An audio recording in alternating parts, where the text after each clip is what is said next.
হযরত দাউদ আলাইহিসসালাম ছিলেন বনী ইসরাইলের নবী। তাকে আল্লাহ তাআলা আসমানি কিতাব জাবুর দিয়েছিলেন।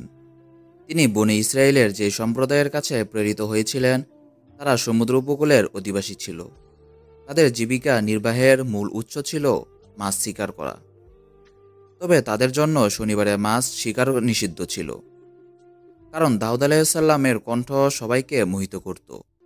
শনিবারে তাদের জন্য ধর্মীয় বিধান পালন ও ইবাদতের দিন ছিল। দাউদ আলাইহিসসালাম এই দিনেই জাবুর কিতাব পাঠ করতেন। তার সুরেলা কণ্ঠে মোহিত হয়ে মানুষের পাশাপাশি অন্যান্য জীবজন্তুও জাবুর কিতাব শুনতে ভিড় জমাত। নদী পুকুরের মাছও ধীরে ধীরে জাবুর পাঠ শ্রবণ করত। এজন্য শনিবারে মাছ শিকার নিষিদ্ধ করা হয়েছিল। শনিবারে মাছ শিকার নিষিদ্ধের নির্দেশের পর দাউদ আলাইহিসসালামের সম্প্রদায়ের লোকেরা দুই ভাগে বিভক্ত হয়ে গেল। একদলে ছিল সৎ ও বিজ্ঞজনেরা, তারা নবীর আদেশ পালন করত এবং শনিবারে মাছ শিকার থেকে বিরত থাকত। অপর দলে ছিল অবাধ্যরা, তারা নবীর সেই আদেশ অমান্য করল।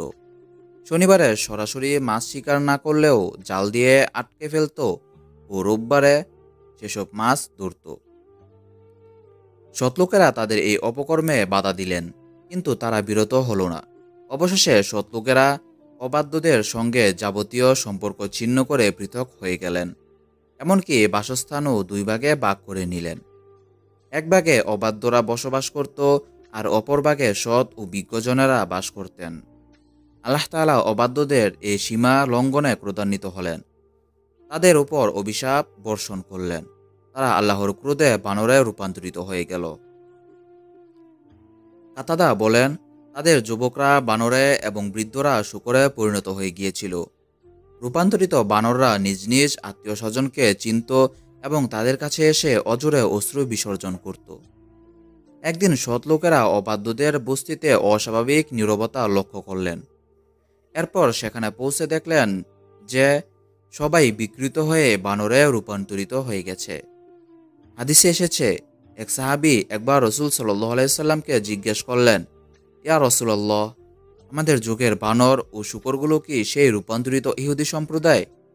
তিনি বললেন, আল্লাহ তাআলা যখন কোনো সম্প্রদায়কে ধ্বংস করেন অথবা তাদেরকে শাস্তি দিয়ে থাকেন, তখন তিনি তাদের অবশিষ্ট বংশধর রাখেন না।